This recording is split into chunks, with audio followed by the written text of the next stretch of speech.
Imagine thinking you had 25 years to meet a challenge or seize an opportunity, yet the outcome depended on taking action today. Then imagine not knowing all you need to know to make the right choices. Imagine the cost of being wrong. That scenario is unfolding right now in communities large and small all around Ontario. Thankfully, registered professional planners are at the center of the discussion. And as bias-free champions of the public interest, they are helping guide the journey. Over the next 25 years, the opportunities for communities that embrace new technologies are profound. Mobility, impacting the way we move. Broadband for all, allowing smaller communities to compete. Technologies that level the playing field for all cultures. Technology is transforming how and where we move, live, and work. Most of it is good, but there are challenges. Meet registered professional planner Angela Gibson.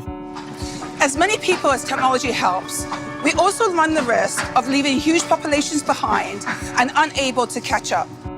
We think of large urban centers as younger and uniformly plugged into the future. But are these same large urban centers fully engaged in all of their communities and residents? Is everyone at the table? Is everyone being heard? The answer is probably not yet, and that's a huge challenge. So how do we make moving to smart technology platforms inclusive and meaningful for all urban and suburban communities? What happens if technology leaves these populations further behind? The same challenge is even more acute the further you get into rural Ontario. The burden of putting the infrastructure in place to fully access new technologies may be beyond the capacity of smaller tax bases. How many rural communities will be left behind? And how will they compete for economic growth? In the public interest, we can't wake up in 25 years to find 50% of Ontarians are unable to take advantage of the living, mobility, and economic opportunities made possible by technology. Good planning demands that we get everyone to the table now, that we recognize diversity, that we connect the dots between education and the future economic development, that we ensure inclusivity today for tomorrow. There is an unseen element of municipal growth that challenges how we adapt for future growth, or equally, to address decline.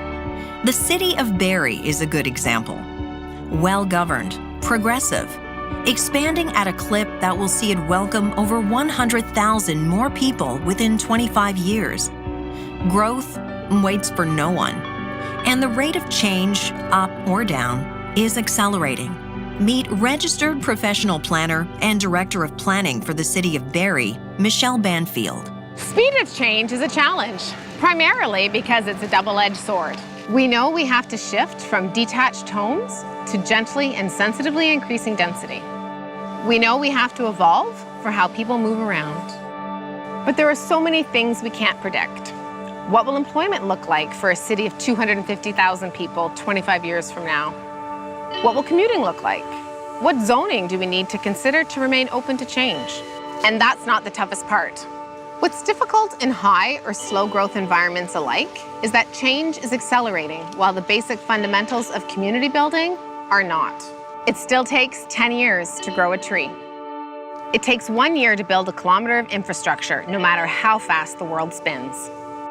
What starts in high-speed motion today will be irreversible by the time you reach the 25-year mark, growth or decline. Meaning we have to get it right, now. At the City of Barrie, projects like our waterfront and collaborative spaces like this are good outcomes of what I think works. We are focused on becoming more nimble as a planning team. We are focused on more collaborations between other public sector departments and the private sector. And we are mentoring and training our talent pool to optimize for flexibility. Because while the future is coming faster and faster, it still takes 10 years to grow a tree.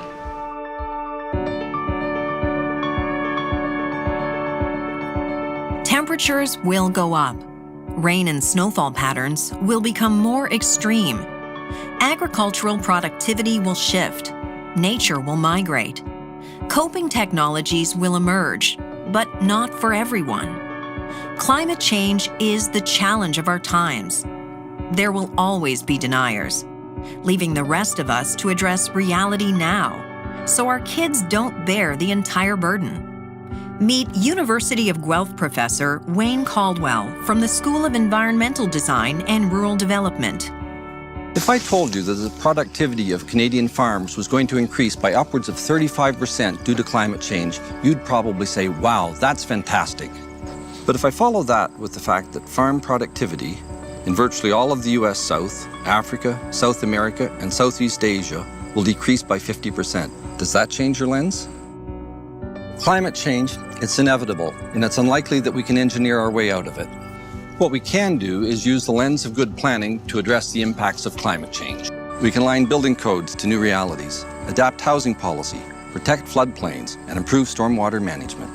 We can better plan for sustainable rural development.